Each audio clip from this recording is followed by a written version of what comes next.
75 साल के नसीरुद्दीन शाह अपने बेटे के साथ जंतर मंतर पहुंचे थे। अगर गलती से पुलिस की लाठी उन्हें लग जाती तो क्या होता, इस बात की परवाह किए बगैर दोनों बाप बेटे जंतर मंतर पे डटे रहे। और धुरंधर से लेकर सिंघम गजनी तक ये 6 पैक 8 पैक्स ये लोग जो बना रहे हैं, किसके लिए बना रहे हैं? इनका एक शब्द ना पहले निकला ना प्रोटेस्ट के बाद निकल रहा है, और इन लोगों को आप हीरो मानते हो? नसीरुद्दीन शाह 75 साल के बुजुर्ग हैं और एक मुसलमान है, और 2014 के बाद अगर सरकार के खिलाफ कोई मुसलमान एक शब्द बोल दे तो 2 मिनट नहीं लगते उसे पाकिस्तानी जिहादी देशद्रोही बोलने में, इस बात की परवाह किए बगैर। और नसीरुद्दीन शाह धनी भी हैं, उन्हें ना ईडी का डर था ना सीबीआई का डर था। वो जंतर मंतर में अपने बेटे के साथ डटे रहे और अपने बेटे को भी एक शिक्षा दिया उन्होंने, चाहे सामने वाला कितना ही शक्तिशाली क्यों ना हो, गलत को गलत कहने की आदत होनी चाहिए। इन नमूनों में से कोई सुबह 4 बजे उठकर एक्सरसाइज कर रहा है, तो कोई सुबह 4 बजे सो रहा है, तो कोई 6 पैक बना रहा है, कोई 8 पैक्स बना रहा है। और ये इंडियन क्रिकेट टीम के प्लेयर्स, तुम जो फील्ड में इतना एग्रेशन दिखाते हो सामने वाली टीम के खिलाफ,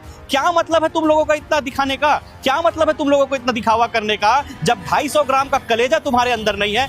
तुम डर गए, तुम्हारे अंदर की हड्डी का पानी सूख गया। अरे बॉलीवुड के कायरों, तुम्हारे पास क्या 2 नंबर का पैसा ज्यादा है जो ईडी सीबीआई से डर रहे हो, या तुम्हारी औकात 6 पैक 8 पैक्स एप्स बनाने के बाद सिर्फ गुटखा बेचने, दारू बेचने, सिगरेट बेचने के लिए रह गई है? और इंडियन क्रिकेट टीम के महान प्लेयर्स, तुम अपना एग्रेशन जो फील्ड पर दिखाते हो, तुम तो देश के लिए खेलते हो ना। तो देश के लिए जब खेलते हो तो देश के मुद्दों पर चुप क्यों हो जाते हो? क्या सिर्फ क्रिकेट खेलने के अलावा तुमको क्या सिर्फ बेटिंग ऐप को प्रमोट करने के लिए कहा गया है? जब तुम जैसे करोड़पति, अरबपति, शक्तिशाली, प्रभावशाली लोग सिस्टम के सामने दुम दबा कर बैठेंगे, तो इस देश के गरीब, मजदूर, किसान, छात्र और युवा अपनी समस्या को लेकर आवाज कैसे उठाएंगे? वो कितने मजबूर होंगे? तुम लोगों ने अपने बैंक बैलेंस को बढ़ाने के अलावा इस देश की जनता के बारे में कभी सोचा नहीं ना। कोई बात नहीं, आज से हम भी तुम लोगों के बारे में सोचना बोलना बंद कर रहे हैं। अगर तुमको देश की असल समस्या पर बोलने का कोई शौक नहीं है, तो हमें भी अब कोई शौक नहीं है तुमको फॉलो करने का। अब ताली एक हाथ से नहीं बजेगी ब्रो, अब ताली दोनों हाथों से बजेगी। अब सिर्फ सिस्टम को नहीं सुधारेंगे, सत्ता में बैठे हुए लोगों को नहीं सुधारेंगे,